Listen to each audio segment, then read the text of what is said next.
So it's time for me to make a video about these two individuals who were arrested at Starbucks the other day. Um, and the outrage has started and it continues. Even the day of the arrest, they're still, acting a fool about this stuff. So let's talk about this. So if you hadn't seen the video, a couple days ago, a young lady, a white girl, posted a video, a little short excerpt video of police arresting two black guys at Starbucks in Philadelphia. Now, I looked at the demographic. I Googled the demographic of the zip code that this was in and found that it's probably 80% white and is rarely representation of black people in this particular zip code. So take it as you may. There's not a lot of black people around this area. So anyway, this young lady ended up taping the very tail end of an interaction that led to the arrest of two black people in Starbucks. Now, the rhetoric initially was that this is racist, as usual. If it's white people and black people, no matter what happened, no matter what the circumstances are, no matter if there's information or no information, it's automatically racist to some people in America. So it starts out as being completely racist. That the barista or whoever called 911 because these people were black and they were just doing nothing, minding their own business. It's somehow illegal to be black in a Starbucks. This is racism at its finest. America needs to change. This is the whole rhetoric that's going on. The white girl, mind you, the white girl that submitted this video was also in conjunction with claiming that this is racism and that these black people didn't do nothing and that everybody should boycott Starbucks. Then we found out the truth. And I'm going to give you a quick backstory on this about my involvement. There's a post that literally got like, I don't know, it's probably up to like 5 or 6 million views on it right now. But when it was maybe at like a couple thousand views, I wrote a message on there and said, because I know what's going on. Yeah, I was a police officer for 6 years and I've been to hundreds of calls just like this. I know exactly what's going on. So I wrote on there that, hey, y'all need to stop. Wait, there's no real information here. Stop blindly looking at posts with no concrete information. And I got hammered. I'm talking about, if you look at that thing right now, it's thousands and thousands of comments, replies to my comment. 90% of those people on there are black. 90% or more of the people on there are disparaging me. Literally calling me the N-word, calling me a coon, telling me I'm a sellout, pretty much that I should die, that I'm the scum of the earth, I'm self-hating black man, I'm banished from the black community. Y'all don't believe me? Go on my Facebook page and look at the post. I'm getting slammed on there. And of course I don't care because these people are idiots. But I'm getting completely slammed on there. And the whole time I understand that I know the truth. I know the truth. I know what the truth is. I've been in this situation. You don't get arrested just because, listen, you don't get arrested. First of all, I've shopped at Starbucks plenty of times. I go there to meet people all the time. And I patronize Starbucks. I go and I buy some and I sit down and I wait. We talk, we eat, we whatever. We do our thing in Starbucks. I've never been to Starbucks as a police officer or as a civilian. I've never been to Starbucks and not purchased something. The reason I go to Starbucks is because I want to try their coffee and I want to eat or drink some of their products while I'm sitting there. If I didn't want their stuff, I would go to another coffee shop or I'll meet somebody somewhere else. The only reason I pick Starbucks is because I like the green tea latte. That's my favorite. Soy green tea latte is my favorite. I go in there, drink my latte, and we meet and we have a good conversation. Everybody in there is doing the same thing. I don't see people in there whom, haven't purchased something or not abiding by the rules. I don't see people there doing it. Never have I seen anybody, never have I seen any barista have a problem with anybody in there because people are buying stuff and they're patronizing the organization, the company. So regardless of that, they blasted me and everything, and I knew that this had to be a trespassing issue. I knew that it had to be a trespassing issue because you don't get arrested for not ordering stuff. Police won't even show up if you call and say, these people aren't ordering anything. When you ask a person to leave, they refuse to leave, you call the police. When the police get there, 9 times out of 10, we ask you to leave and say, hey, look, man, we ain't trying to arrest you. Like, they want you to leave their property. You say no, we arrest you. That's just the way it goes. Now, Looking at the whole thing, I'm like, oh, this is probably exactly what happened. Now, I didn't know, but I said, don't be blindly looking at it. Wait till the information come out.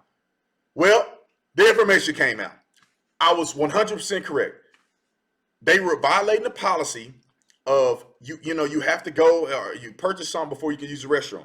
I have seen that in most major businesses because what they don't want to happen is they don't want homeless people to come in there, and they don't want people crowding up the space and utilizing their seating areas. When you have people who are actually trying to purchase things and dine in, they don't have anywhere to sit. And you just showed up in there as if this is some public area. It's a private business. Like, if people are paying and want to sit down, they deserve to sit while you just want to come in and hang out.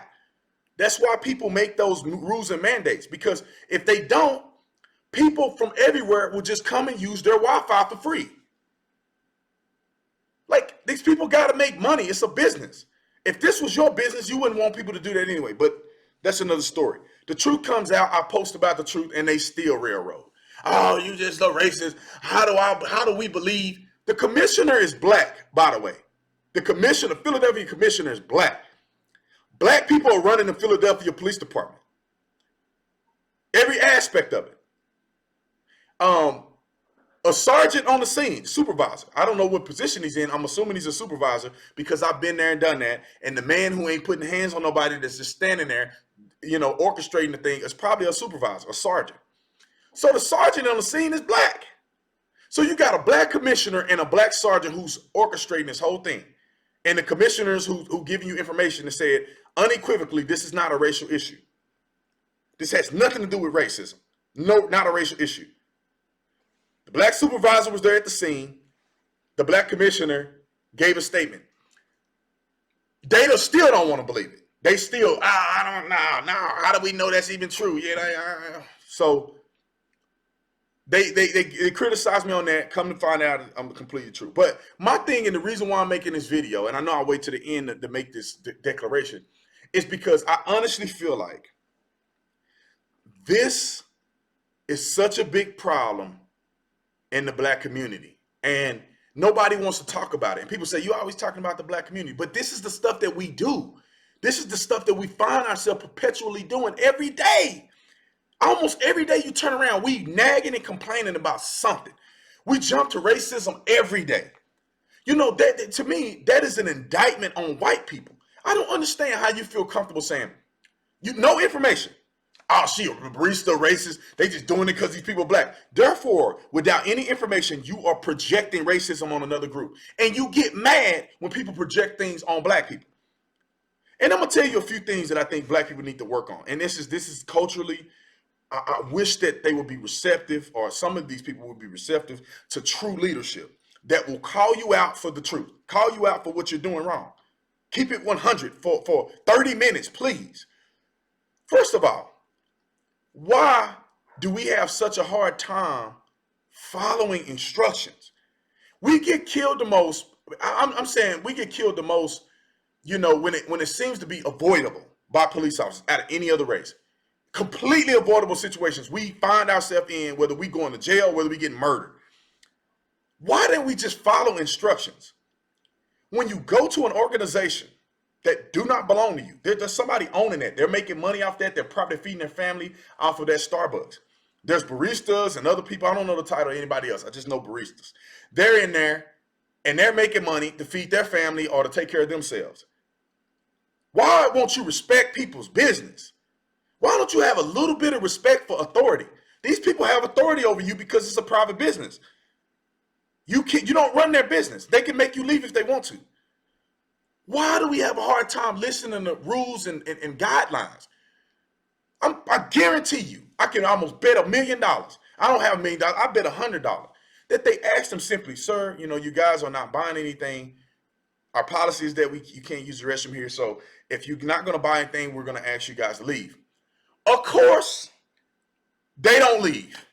And in quotes, that they asked them, they said, hey, we're going to call the police if you don't leave. And they said, we don't care, call the police. Then here we go again. Brothers not following instructions and following directions. They feel like they're above the law and they don't leave. The police show up. They tell them, hey, They want you guys to leave. Will you mind leaving? No, we're not going to leave. So then they call more and more police officers. If you look at any testimony of this case, even by the witness who recorded a very minimal part of the video, she even said first police, two police came, and then multiple police start coming and coming and coming. It's because they wanted to be rebellious and say, well, we're not going to leave a private facility. And the cops say, just leave, man. Like, they don't want you here. You're not going to pay for anything. You either pay or you leave. Well, no, you owe us something. We're victims. You owe us something. Nobody owe you nothing, man. Starbucks don't owe you nothing. The police department don't owe you nothing. But the mentality that some black people have is that somehow somebody owe you something. So you don't leave. And they say, well, we're going to arrest y'all. And they bring all these police officers, and then who do you know? Oh, the white woman in there playing social justice warrior. This is what's killing us, man. The two other people that made this point, and I'm piggybacking off of their point, is that white liberals are destroying black people, and we can't see it with our own eyes. Long story short, they get arrested, they get escorted out. White people, led by white people, are protesting and boycotting the Starbucks as if this was a racial thing. And that's not helping black people, because young black people need to understand that you need to follow the rules. Okay? For God's sake, just follow the rules. If they say purchase something, then just buy something. If you don't want to buy something, leave these people's establishment. Like, how is that so hard, man? Why do we want to make ourselves look stupid? Because we just look stupid to most common sense people in the world. They look at that situation and say, boycotting? Oh, here these black people go again, boycotting something, protesting something. What is that going to fix? Nothing. Instead of them, why are they breaking the rules and breaking the law? Why don't we protest that? We don't want to do that. And I'm telling you, man, the white liberals, and I forget the dude's name, but I posted his video on my Facebook channel. The white liberals are killing us, man. They're embarrassing us. They're destroying our image. And we looking at the Republicans and the conservatives like, y'all are racist. No. The people that you are supporting are the ones that's destroying your communities. How do you not know this? The white woman is the one made this a big deal. The white woman made this a big deal. And then the other white guy is up there instigating. Well, were they arrested just because they're black? Are you dumb? But they the one perpetuate this and make us look stupid as two left shoes. Because they make the outrage, and then when the truth come out, we look dumb. We weren't following directions. The police officer actually, we breaking the law and we get arrested. Thank God that Starbucks is a cowardice organization. They're cowards. They have to be cowards. They worry about your money. They're not worrying about the truth. So they make an apology and they don't want to prosecute against them. If that was my place, I'd have prosecuted against them. No, go to jail. I want to prosecute to the full extent. Go to jail. Y'all that made us look bad now, and all we did was ask you to leave if you weren't going to patronize the organization. Go to jail. I won't press charges. I will show up in court and defend this. But because they want to be politically correct, and there's some social justice warriors as an organization themselves, they want to put out an official apology. You know, it's shameful. So I'm done talking about that, man. Listen, I just want to throw my 2 cents out there. I would like to splice the videos and do all that cool stuff, but right now I don't have time to do all that. So we need to really change, man. This is what's killing the black community. We won't even follow directions nowhere. We in somebody else established won't follow directions. And I'm gonna say this. Let me put this last point. I don't know if you've seen how these brothers was dressed, but not one of them are dressed professional at all. They don't look like they're doing anything professional. And people can criticize me all you want about that, but like, just imagine, this is the culture that we live in that's just destroying us. There's a look that you should have when you're presenting yourself as a professional. There is a look. Like, how about you wear a nice button-up shirt? How about you wear slacks and some nice clothes? So when people look at you, they like, oh man, these guys look very important. White, black, or green, you look very important. And then you could probably be making money while you waiting on old boy to come over here and meet you. People are in the coffee shop looking at you like, what do you guys do for a living? Oh, we're real estate agents. Hey, if you like to sell a house, or you like to buy a house or whatever, we can work with you and make it happen. When you look professional, and you have a nice haircut, or you have your face trimmed up, at least line it up a little bit like I do mine every now and again. If you look professional, you get more clientele. People are more interested in you. When you showing up at a coffee shop looking like thugs, they look like thugs. They look like thugs. I'm just gonna be honest. The one kid got, I don't know what that stuff he had in his head looking crazy. Boy, cut your hair. Now, people can say what they want to say. But then go on and live your life and do whatever you want to do and present yourself the way you want to, and then wonder why people judge you and you don't get a lot of good business. I'm just being honest. My pastor told me when I was working the Decennial Census Bureau, I was going door to door. He said, boy, wear you a button-up shirt, tuck your shirt in, wear nice clothes, and you present yourself as a professional.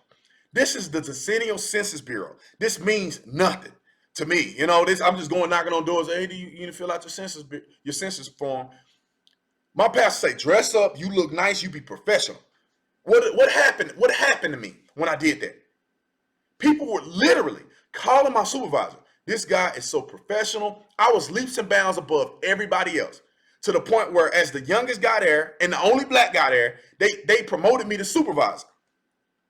Because I was professional, I dressed the part, and I took what I was doing seriously. And people honored that. They respected that. And I got promoted to a supervisor. All these other people I was working with, now I'm leading them. All because of the way I presented myself. But I'm self-hating and all this other stuff that people want to say, and I'm just judging them. How you gonna tell black people how to dress? I'm just trying to give y'all some hints, because I've done it. I've dressed professional, and I've gotten a lot of respect for it. And I've made it a lot of places in life because of the way I present myself. But anyway, if you like this video, like it. Subscribe, hit the subscribe button, hit the bell, because when you hit the bell, you can get notifications of all the videos if you like this video. I appreciate y'all. Love y'all. And I'll talk to you guys later. Y'all have a blessed Sunday.